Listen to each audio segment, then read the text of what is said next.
उत्तर प्रदेश के प्रयागराज में 4000 हेक्टेयर में होने वाले कुंभ मेले में दुनिया भर से करोड़ों लोग आएंगे, जिसमें सिर्फ जल सुविधा की लागत 40 करोड़ है, जो 25 सेक्टर में 1249 किलोमीटर लंबी पाइपलाइन में लगी है। 2013 में आयोजित महाकुंभ मेला अब तक का सबसे बड़ा धार्मिक आयोजन माना गया था, जिसमें करीब 12 करोड़ से अधिक श्रद्धालु शामिल हुए थे। लेकिन 144 साल बाद होने वाले इस महाकुंभ की भव्यता उससे भी कहीं अधिक होने वाली है। देश विदेश से 40 करोड़ से ज्यादा श्रद्धालुओं के आने की उम्मीद है और इसकी विशालता का अंदाजा इसी बात से लगाया जा सकता है कि इसका अनुमानित बजट 6382 करोड़ रुपए है। भारतीय अंतरिक्ष एजेंसी इसरो का कहना है कि कुंभ मेला इतना विशाल और भव्य होता है कि इसे अंतरिक्ष से भी देखा जा सकता है। लेकिन आपके मन में यह सवाल जरूर उठता होगा कि यह इतना विशाल और प्राचीन आयोजन आखिर शुरू कहां से हुआ और इसके पीछे का इतिहास क्या है? क्या इसका उल्लेख भारतीय वेदों, पुराणों और धर्म ग्रंथों में मिलता है, या फिर इसके पीछे कोई और गहरी और रहस्यमयी कहानी छिपी है? और सबसे रोचक बात यह है कि कुंभ के शाही स्नान का पहला अधिकार केवल नागा साधुओं को दिया जाता है, जबकि अन्य साधु संतों को उनके बाद स्नान करने का अवसर मिलता है। इस विशेष परंपरा के पीछे छिपा है एक अद्भुत इतिहास, जो नागा साधुओं को इतना विशिष्ट और सम्माननीय बनाता है। महाकुंभ का आयोजन प्रयागराज के त्रिवेणी संगम पर होता है, जहां गंगा, यमुना और सरस्वती नदियों का संगम माना जाता है। लेकिन यहाँ केवल गंगा और यमुना ही दिखाई देती हैं। तो आखिर कलयुग में सरस्वती नदी अदृश्य क्यों हो गई? क्या यह केवल एक धार्मिक मान्यता है, या इसके पीछे कोई गहराई से छिपा हुआ वैज्ञानिक रहस्य है? और प्रयागराज में स्थित अक्षयवट, जिसे अमर वृक्ष माना जाता है, जो सृष्टि के विकास और प्रलय का साक्षी रहा है, इसके पीछे का इतिहास और महत्व भी जानेंगे। 2025 के महाकुंभ में भारत के 13 प्रमुख अखाड़े हिस्सा लेने वाले हैं। जानेंगे कि अखाड़ों का इतिहास क्या है, उनका विशेष महत्व क्या है, और इस बार किन्नर अखाड़े को शामिल करने के पीछे की वजह क्या है।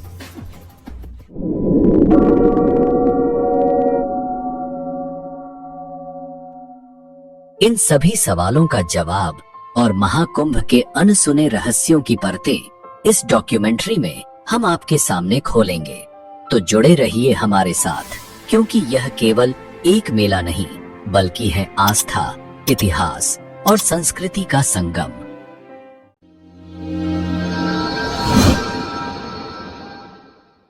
प्राचीन ग्रंथों में कुंभ मेले का स्पष्ट उल्लेख नहीं मिलता, फिर भी इसे भारत का सबसे बड़ा तीर्थ माना जाता है। यही नहीं, 2017 में इसे यूनेस्को ने मानवता की अमूर्त सांस्कृतिक विरासत की सूची में भी शामिल किया, जो इसकी ऐतिहासिक और सांस्कृतिक महत्व को दर्शाता है। कुंभ संस्कृत का ऐसा शब्द है जिसका अर्थ होता है कलश या घड़ा। लेकिन सवाल उठता है कि अगर कुंभ केवल पानी का घड़ा है, तो यह इतना बड़ा और विश्व विख्यात त्योहार कैसे बना? आइए इस वीडियो में हम आपको महाकुंभ के आरंभ से लेकर आज तक की पूरी यात्रा के बारे में बताएंगे। कुंभ मेले के इतिहास को समझने के लिए हमें 2 प्रमुख पौराणिक कथाओं को जानना होगा, जो इस पर्व की गहराई और महत्व को उजागर करती हैं। महाकुंभ मेले की पहली कथा सर्पों और गरुड़ देव के बीच की है, जो ऋषि कश्यप और उनकी 2 पत्नियों कद्रु और विनता से जुड़ी हुई है। कद्रु और विनता जो आपस में बहनें थीं और ऋषि कश्यप की पत्नियां भी थीं। एक दिन कद्रु ने ऋषि कश्यप से वरदान मांगा कि उसे 1000 विषैले और शक्तिशाली पुत्र चाहिए।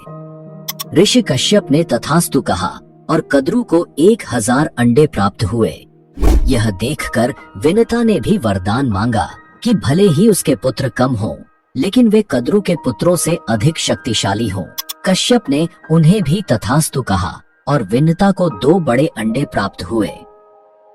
समय बीतने के साथ कद्रू के 1000 अंडे फूट गए और उनमें से सांप उत्पन्न हुए जिन्हें सर्पों की मां माना गया।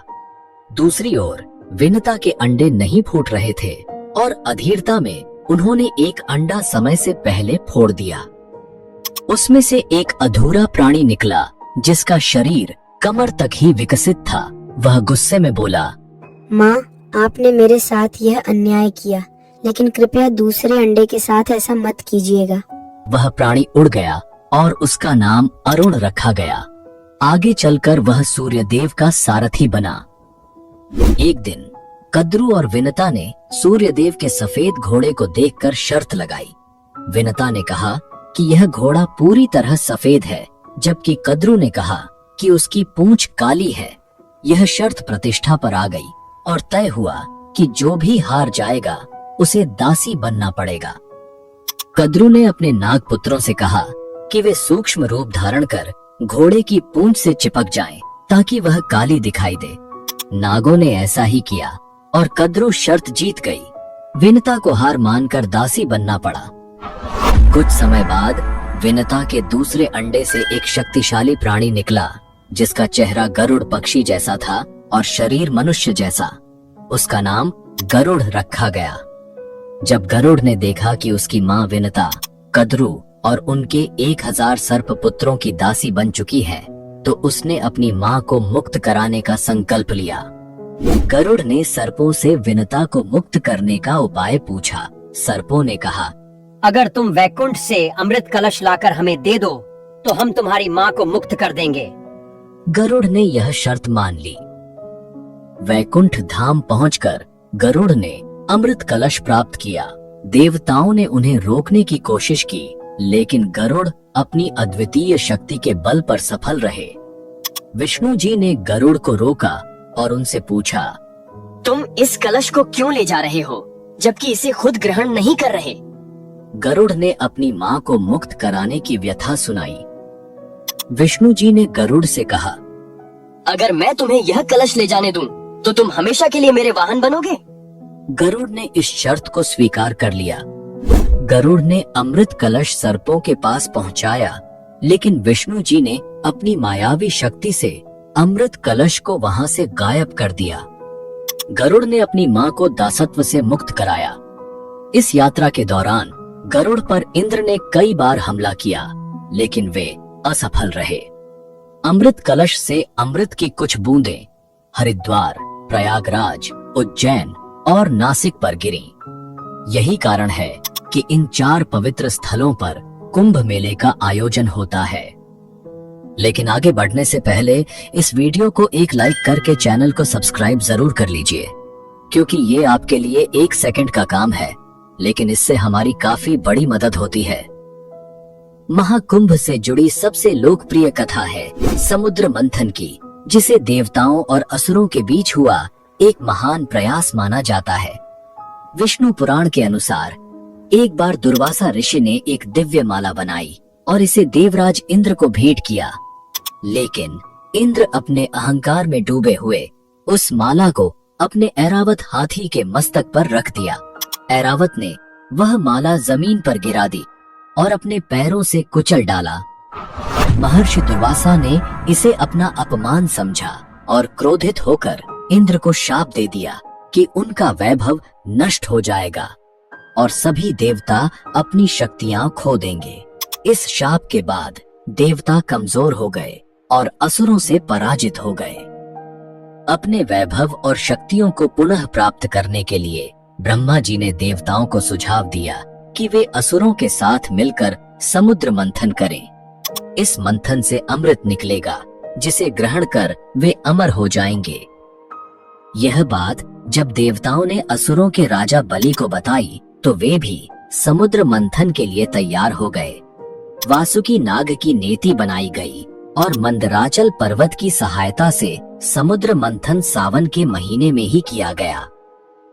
अमृत का कुंभ यानी कलश मिलते ही असुरों और देवों में युद्ध हो गया। वामन पुराण के अनुसार आचार्य बृहस्पति ने इंद्र के पुत्र जयंत को संकेत दिया कि वह अमृत कुंभ लेकर भाग जाए। दैत्यों ने उसका पीछा 12 दिन तक किया, जो कि 12 वर्षों के बराबर था। युद्ध के समय अमृत कुंभ से त्रिलोक के 12 स्थानों पर अमृत की बूंदें गिरी। इनमें से 8 स्थान देवलोक में और 4 स्थान पृथ्वीलोक पर स्थित हैं: हरिद्वार, प्रयागराज, उज्जैन और नासिक। यही वह पवित्र स्थान है जहां अमृत की बूंदों के कारण कुंभ मेले का आयोजन शुरू हुआ। लेकिन कहानी का सबसे अहम हिस्सा अभी बाकी है, जिसे जानना आपके लिए बेहद जरूरी है। श्रीमद् भागवत पुराण के सागर 6 प्रसंग में कुंभ विवरण के अनुसार सागर के 14 रत्न निकले थे, जिनमें सबसे पहले हलाहल या कालकूट विष निकला।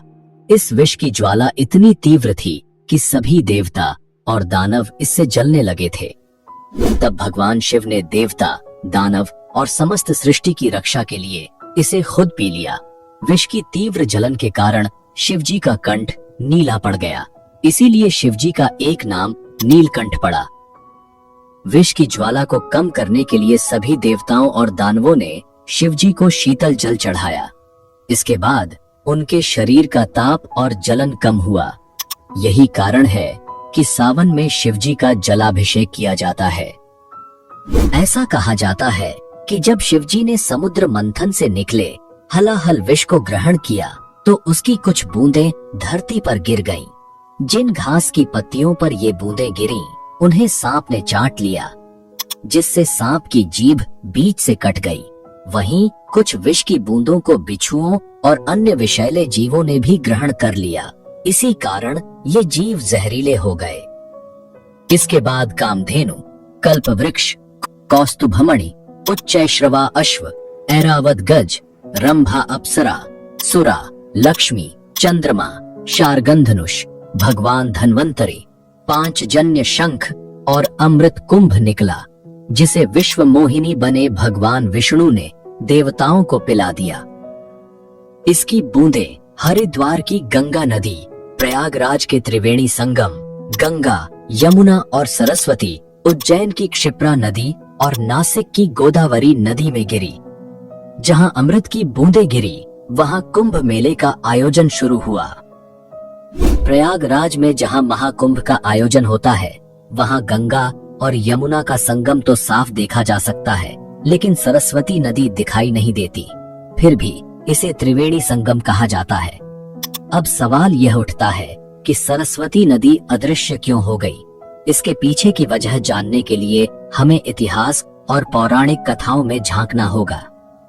महाभारत के शल्य पर्व में सरस्वती नाम से 7 नदियों का उल्लेख मिलता है। श्रीमद् भागवत पुराण में सरस्वती नदी के प्रवाह और उसके स्थानांतरण की एक रोचक कथा का वर्णन है। पुराणों के अनुसार प्राचीन काल में सरस्वती नदी स्वर्ण भूमि में बहा करती थी। कालांतर में इस भूमि का नाम स्वर्ण राष्ट्र हो गया और धीरे धीरे यह सौराष्ट्र कहलाने लगा। उस समय सौराष्ट्र का क्षेत्र प्राचीन मारवाड़ तक फैला हुआ था और सरस्वती नदी इसी भूमि से प्रवाहित होती थी। यहाँ नित्य सरस्वती की पूजा और अर्चना होती थी। लेकिन समय के साथ इस प्रदेश के लोग यवनों के संपर्क में आ गए और उनके आचार विचार को अपनाने लगे। इससे दुखी होकर सरस्वती ने ब्रह्मा जी से अनुमति मांगी और मारवाड़ एवं सौराष्ट्र छोड़कर प्रयाग में आकर वास करने लगी। कहा जाता है कि सरस्वती के यहाँ से चले जाने के बाद यह समृद्ध भूमि धीरे धीरे मरुस्थल में बदल गई और यही मरुस्थल आज राजस्थान के नाम से जाना जाता है। हाल ही में जैसलमेर जिले के मोहनगढ़ में बोरवेल की खुदाई के दौरान अचानक पानी का सैलाब बाहर निकल आया। पानी का प्रेशर इतना ज्यादा था कि लोग इसे देखकर अचंभित रह गए। अब इस घटना को लेकर चर्चा तेज हो गई है। लोग पूछ रहे हैं कि क्या यह प्राचीन सरस्वती नदी का पानी है, क्योंकि इतिहास के अनुसार सरस्वती नदी जो लुप्त हो गई थी उसका रूट यहीं से होकर गुजरता था। आपको क्या लगता है, क्या यह सरस्वती नदी का प्रवाह हो सकता है? कमेंट में अपनी राय जरूर दें। ऋग्वेद में सरस्वती नदी को अन्नवती और उदकवती के रूप में वर्णित किया गया है। इसे समृद्धि और जल की देवी के रूप में पूजा जाता था। ऋग्वेद में बताया गया है कि सरस्वती नदी यमुना के पूर्व और सतलुज के पश्चिम में प्रवाहित होती थी। महाभारत में इस नदी को कई नामों से जाना गया है, जैसे प्लक्षवती, वेद स्मृति और वेदवती। तांडय और जैमिनीय ब्राह्मण के अनुसार सरस्वती नदी मरुस्थल में सूख गई थी। महाभारत के विवरणों में इसका विनाशन नामक स्थान पर विलुप्त होने का वर्णन है। यही वह नदी थी जिसके किनारे ब्रह्मावर्त और कुरुक्षेत्र जैसे प्राचीन स्थल बसे हुए थे। महाभारत में यह भी उल्लेख मिलता है कि बलराम ने द्वारका से मथुरा तक की यात्रा सरस्वती नदी के माध्यम से की थी। इसके अलावा यादवों के पार्थिव अवशेषों को इसी नदी में प्रवाहित किया गया था। इन विवरणों से यह स्पष्ट होता है कि सरस्वती एक विशाल और महत्वपूर्ण नदी थी, जो न केवल धार्मिक और सांस्कृतिक महत्व रखती थी, बल्कि यातायात और परिवहन के लिए भी उपयोगी थी। वैदिक काल में एक और नदी का उल्लेख मिलता है, जिसे दृष्टवती कहा जाता था। यह सरस्वती नदी की सहायक नदी थी और हरियाणा से होकर बहती थी। समय के साथ जब भीषण भूकंप आए और हरियाणा तथा राजस्थान की धरती के नीचे से पहाड़ ऊपर उठे, तो नदियों का बहाव बदल गया। दृशद्वती नदी ने अपनी दिशा बदल ली और आज इसे यमुना नदी के नाम से जाना जाता है। यह सरस्वती नदी के साथ मिलकर बहने लगी और इसी कारण प्रयागराज में 3 नदियों के संगम को त्रिवेणी संगम कहा जाता है। महर्षि वेदव्यास ने इसे तीर्थराज प्रयाग का नाम दिया, जो गंगा, यमुना और अदृश्य सरस्वती के संगम का पवित्र स्थल है। यह स्थान न केवल धार्मिक बल्कि ऐतिहासिक और सांस्कृतिक दृष्टि से भी अद्वितीय है। प्राचीन ग्रंथों में कुंभ का अर्थ केवल एक साधारण कलश है, लेकिन यही साधारण शब्द कैसे बन गया दुनिया का सबसे बड़ा धर्म और संस्कृति का अमर प्रतीक। आइए जानते हैं महाकुंभ के इतिहास से लेकर आज तक के अद्भुत सफर के बारे में।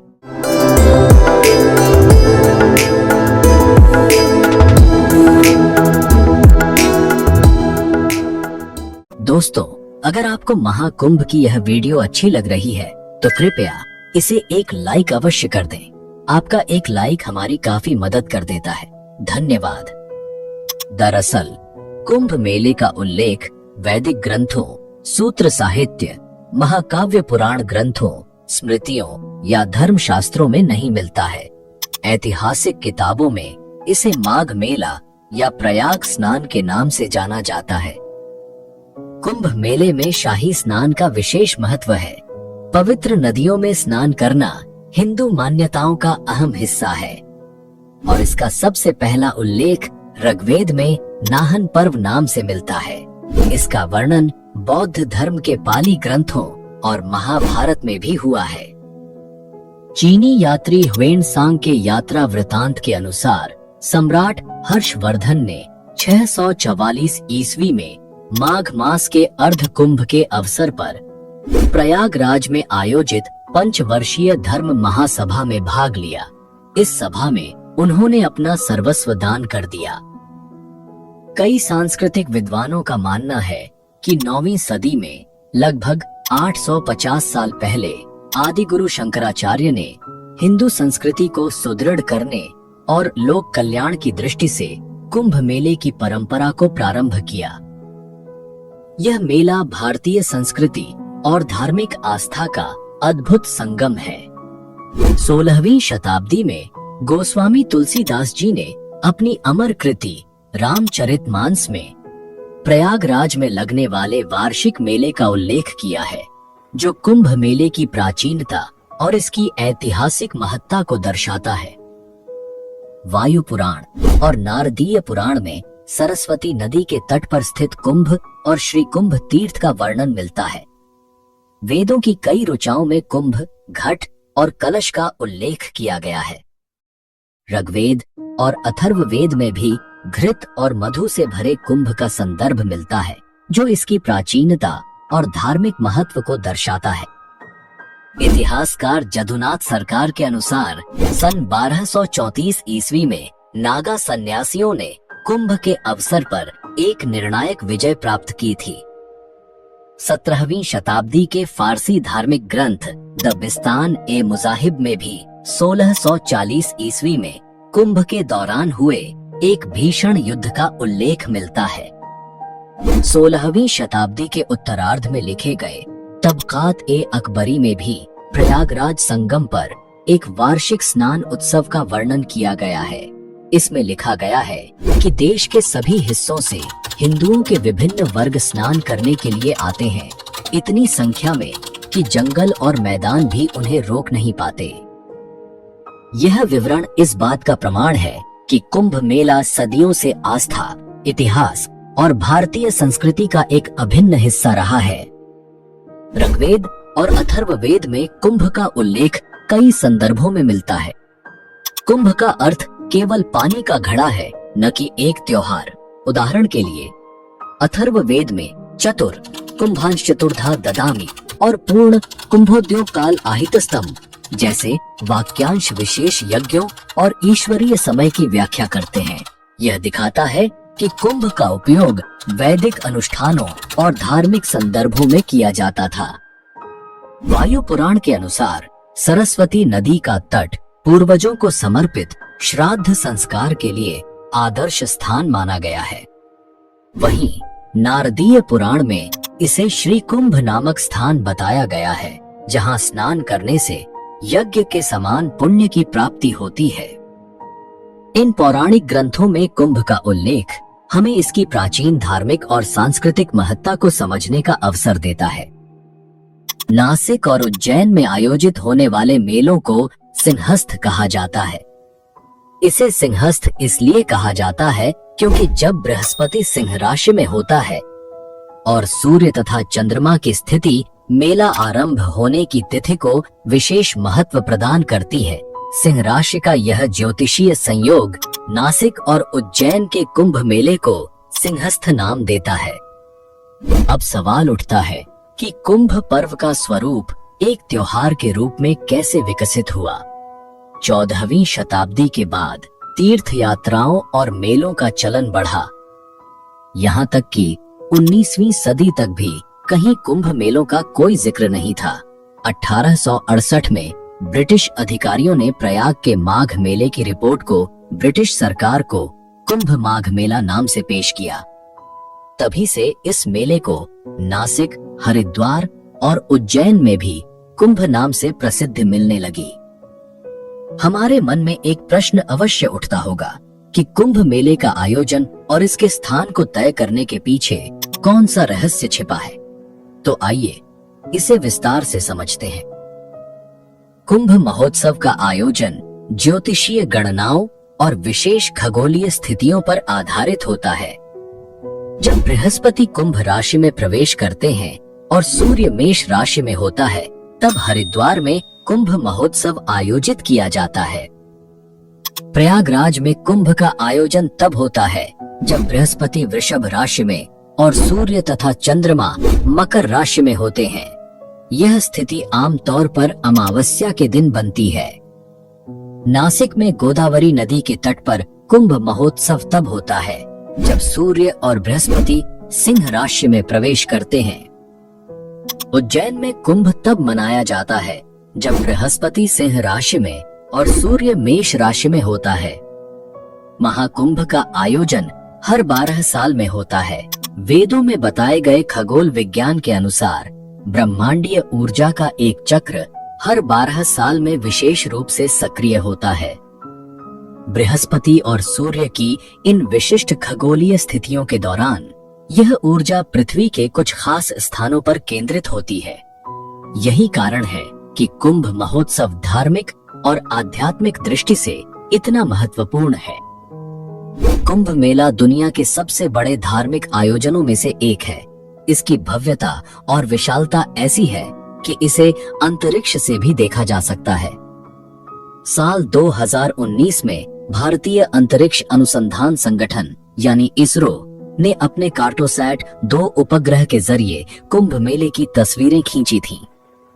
इन अद्भुत तस्वीरों में त्रिवेणी संगम की पवित्रता और नया यमुना पुल की सुंदरता साफ साफ दिखाई दे रही थी।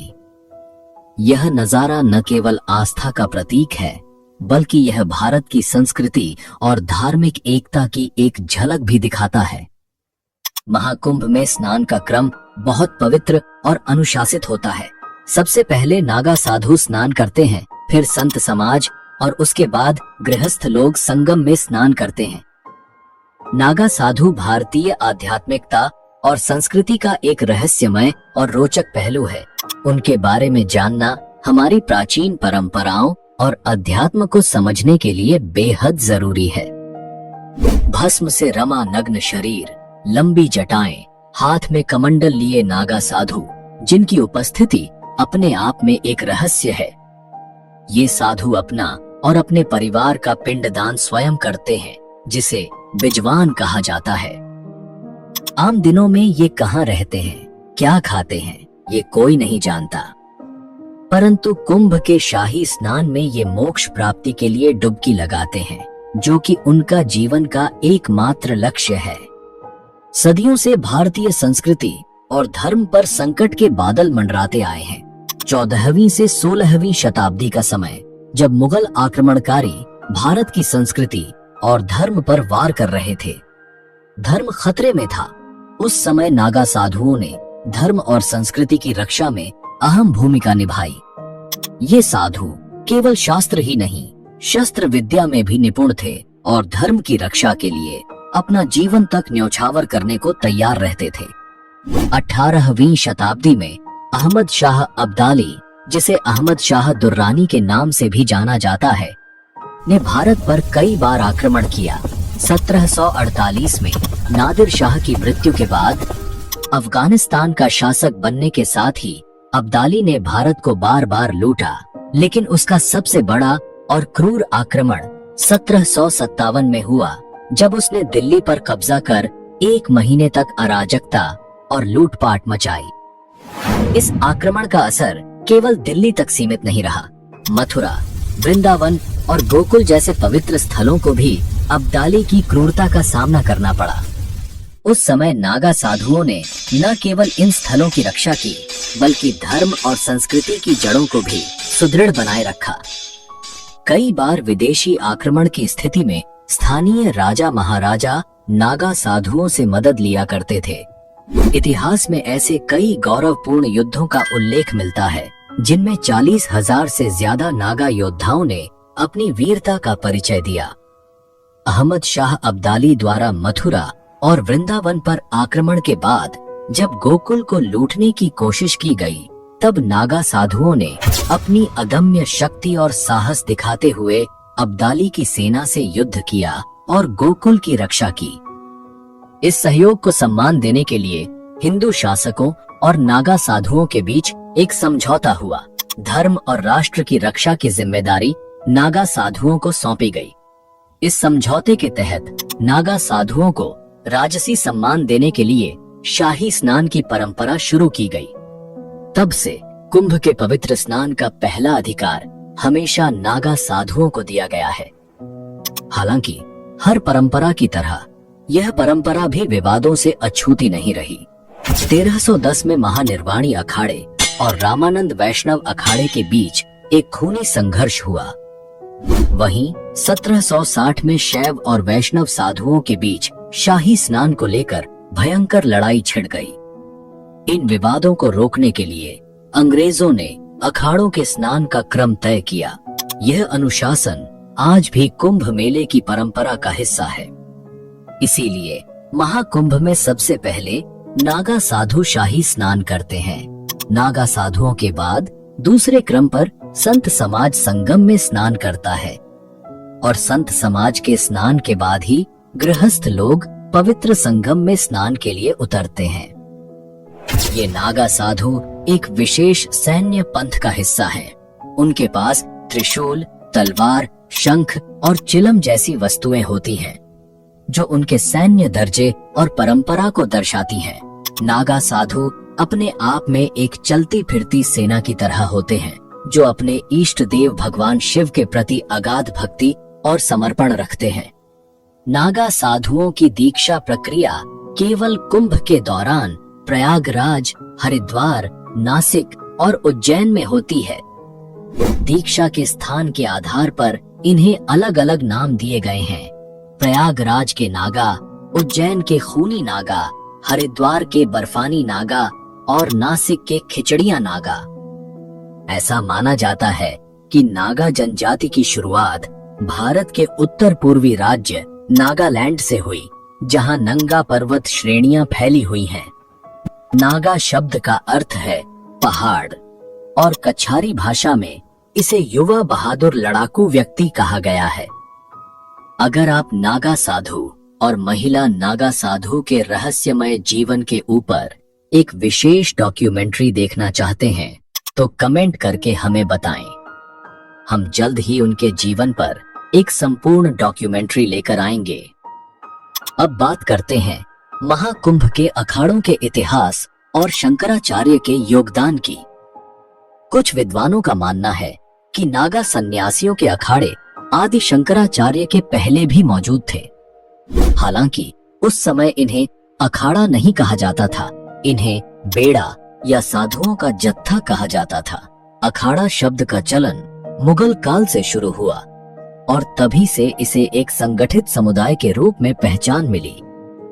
अखाड़ों को समझने के लिए हमें आदि शंकराचार्य के योगदान को जानना होगा, क्योंकि उन्होंने ही अखाड़ों की स्थापना का विचार प्रस्तुत किया था।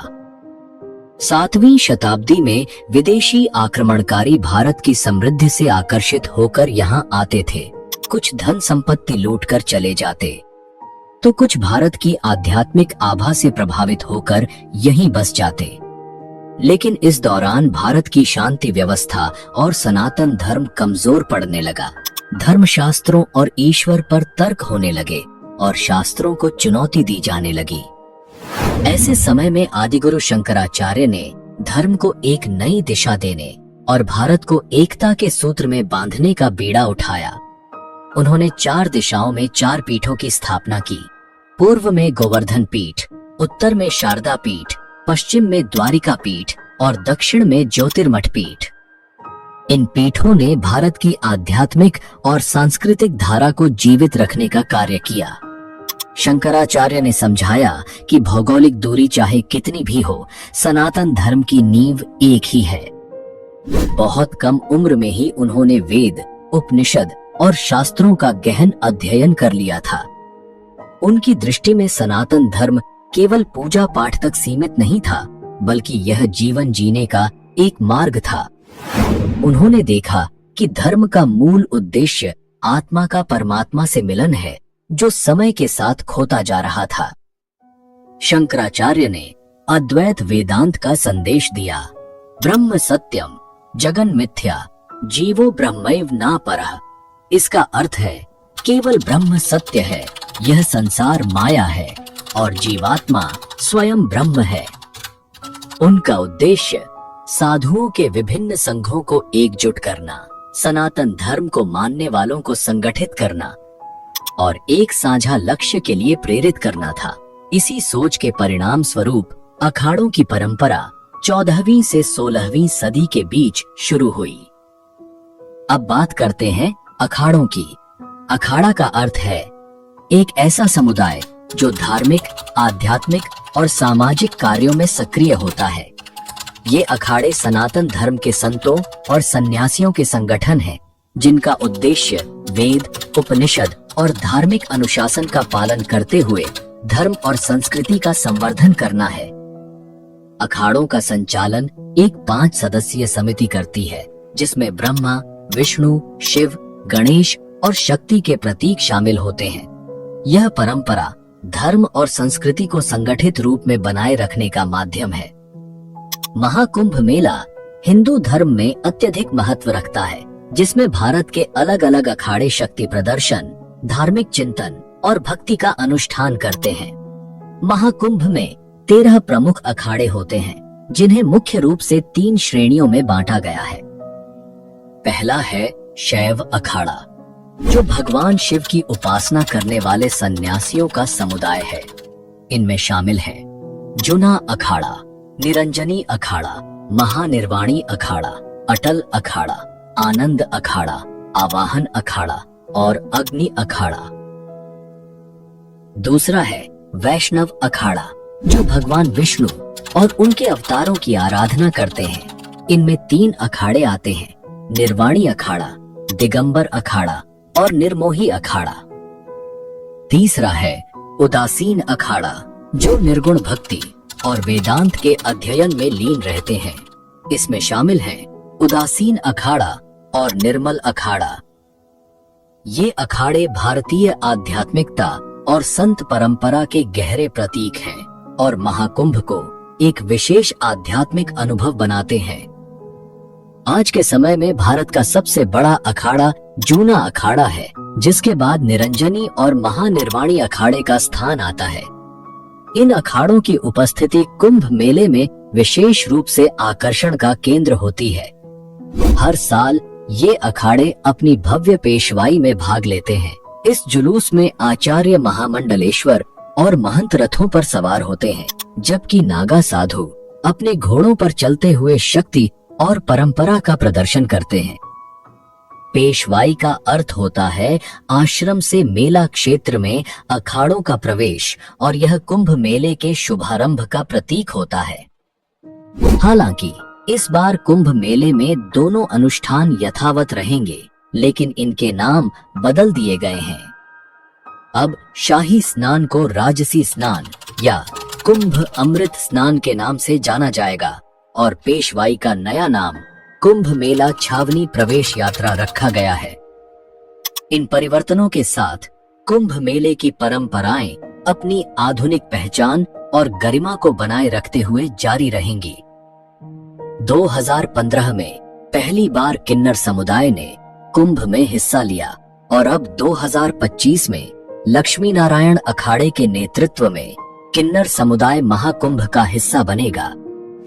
यह कदम महाकुंभ के आह्वान का प्रतीक है, समानता का संदेश, जहां कोई भेदभाव नहीं होता।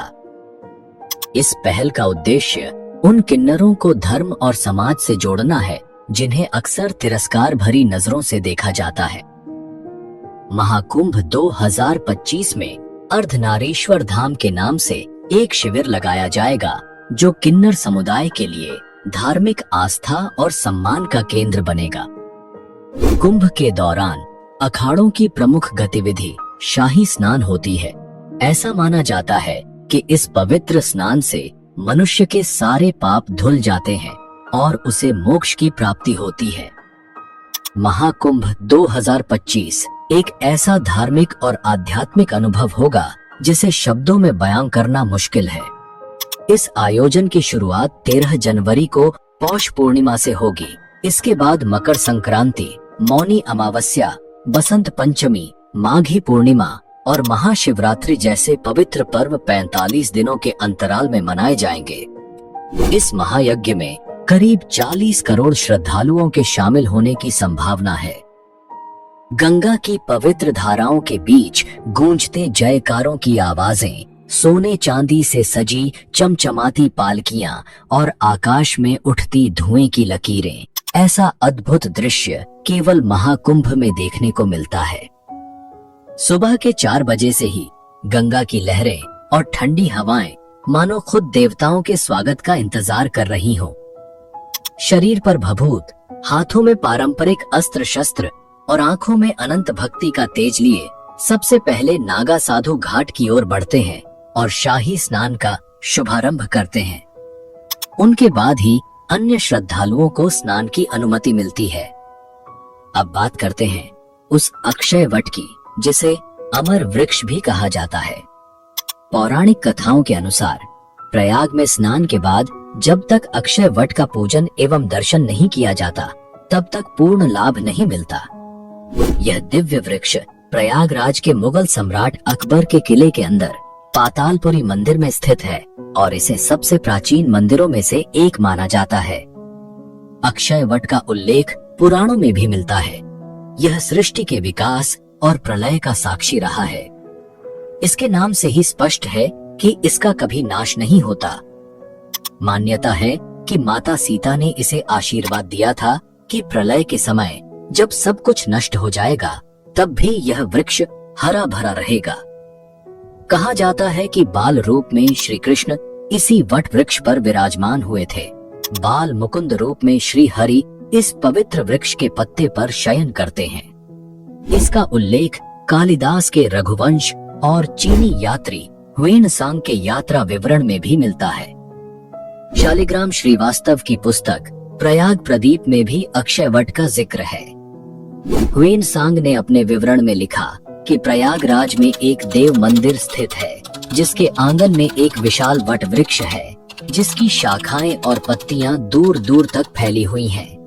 पौराणिक और ऐतिहासिक प्रमाणों के अनुसार मोक्ष प्राप्ति के लिए श्रद्धालु इस वट की ऊंची डालों से कूद जाया करते थे, लेकिन मुगल शासकों ने इस परंपरा को खत्म कर दिया और आम तीर्थ यात्रियों के लिए भी अक्षय वट के दर्शन पर प्रतिबंध लगा दिया। ऐसा भी कहा जाता है कि यहाँ ब्रह्मा जी द्वारा स्थापित शूलटंकेश्वर शिवलिंग भी है, जिस पर अकबर की पत्नी जोधाबाई जलाभिषेक करती थी। यह भी मान्यता है कि अक्षय वट के नीचे से अदृश्य सरस्वती नदी बहती है। संगम स्नान के बाद अक्षय वट का दर्शन और पूजन करने से वंश वृद्धि से लेकर धन धान्य की संपूर्णता तक की मनोकामनाएं पूरी होती हैं। दोस्तों, अगर आपको महाकुंभ की यह डॉक्यूमेंट्री अच्छी लग रही है तो कृपया अपना अनुभव कमेंट में जरूर बताइए और हमारे चैनल को सब्सक्राइब करना ना भूलें। इससे हमारी टीम को काफी मदद मिलती है और हमें ऐसे ही बेहतरीन कंटेंट आपके लिए लाने की प्रेरणा मिलती है। महाकुंभ के गौरवशाली इतिहास में एक विशेष घटना 1954 में घटित हुई, जब भारत के पहले राष्ट्रपति डॉक्टर राजेंद्र प्रसाद ने प्रयागराज में कुंभ मेला के दौरान कल्पवास किया। उनके लिए विशेष रूप से किले की छत पर एक कैंप स्थापित किया गया, जिसे आज प्रेसिडेंट व्यू के नाम से जाना जाता है। तो आपके मन में सवाल जरूर उठता होगा कि कल्पवास क्या होता है और कुंभ मेले में इसका इतना महत्व क्यों है। आइए जानते हैं इसके बारे में। धार्मिक मान्यताओं के अनुसार जब सूर्य मकर राशि में प्रवेश करते हैं तो प्रयागराज में शुरू होने वाले कल्पवास में एक कल्प का पुण्य मिलता है। शास्त्रों के अनुसार कल्प का अर्थ है ब्रह्मा जी का एक दिन। रामचरितमानस और महाभारत जैसे कई ग्रंथों में कल्पवास का महत्व वर्णित है। कल्पवास एक कठिन साधना है। इसके दौरान व्यक्ति को अपनी इच्छाओं पर नियंत्रण रखना पड़ता है। 1 माह तक चलने वाले कल्पवास के दौरान कल्पवासी को जमीन पर सोना होता है। उन्हें एक समय का आहार या निराहार रहना पड़ता है। साथ ही दिन में 3 बार गंगा स्नान करना अनिवार्य होता है।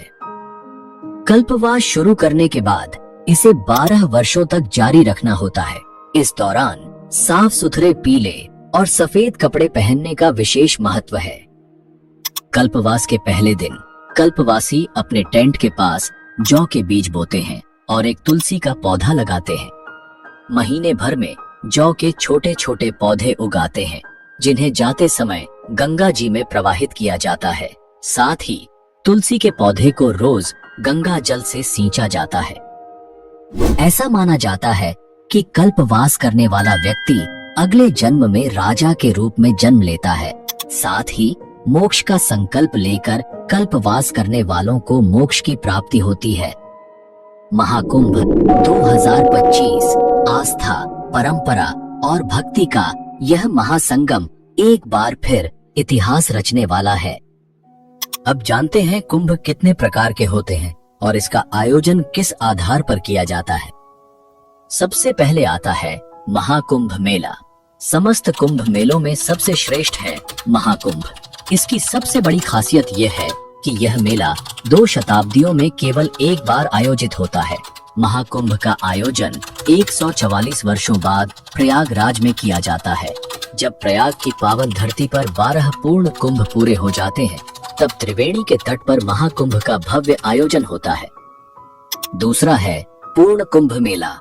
पूर्ण कुंभ मेला हर 12 साल में एक बार आयोजित होता है। यह भारत के 4 पवित्र स्थानों प्रयागराज, हरिद्वार, नासिक और उज्जैन में मनाया जाता है। हर 12 साल के अंतराल पर इन चारों स्थलों पर कुंभ मेले का आयोजन किया जाता है, जहां श्रद्धालु पवित्र नदियों में स्नान करते हैं। तीसरा है अर्ध कुंभ मेला। कुंभ मेले के विपरीत अर्ध कुंभ हर 6 साल के बाद मनाया जाता है। इसका आयोजन केवल 2 स्थानों प्रयागराज और हरिद्वार में होता है। अर्ध का अर्थ होता है आधा, इसलिए इसे कुंभ मेले के बीच के आयोजन के रूप में देखा जाता है। और आखिरी है कुंभ मेला।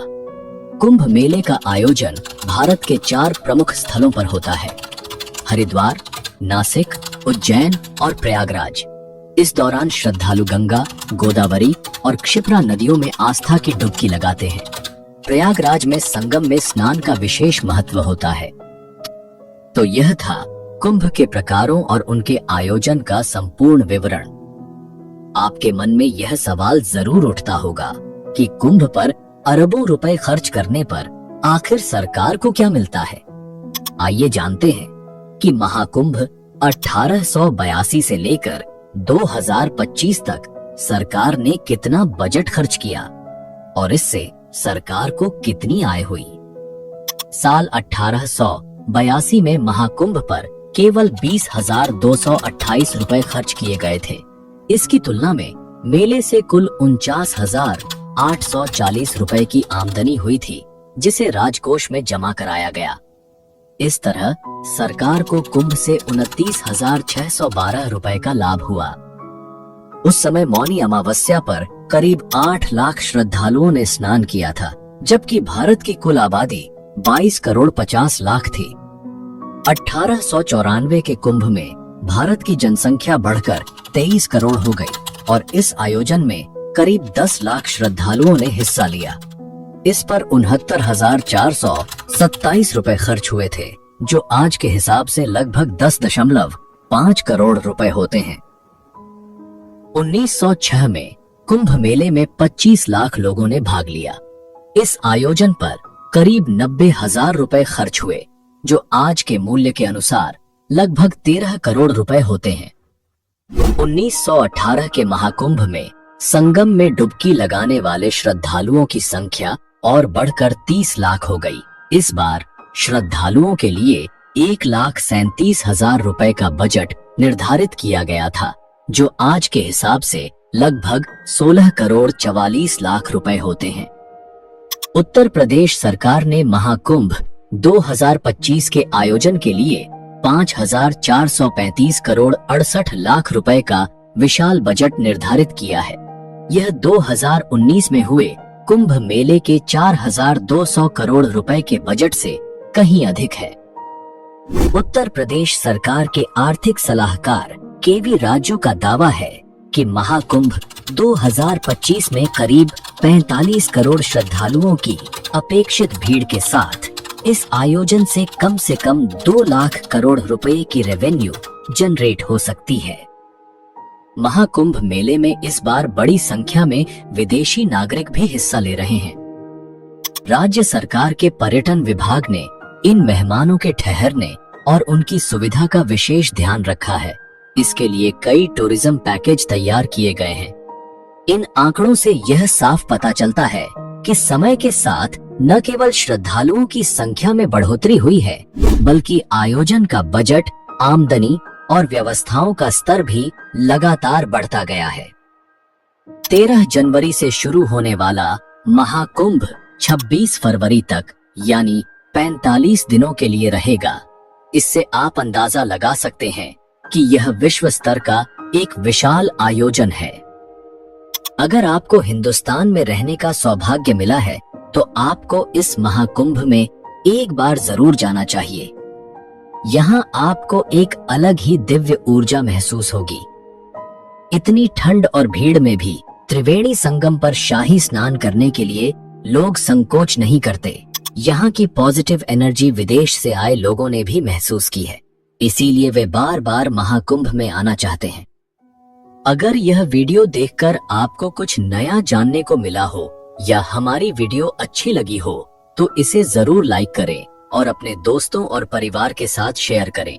और हाँ, चैनल को सब्सक्राइब करना मत भूलिएगा, क्योंकि अगली वीडियो इससे भी खास है। मिलते हैं एक नई डॉक्यूमेंट्री के साथ। तब तक के लिए धन्यवाद। जय हिंद, जय भारत।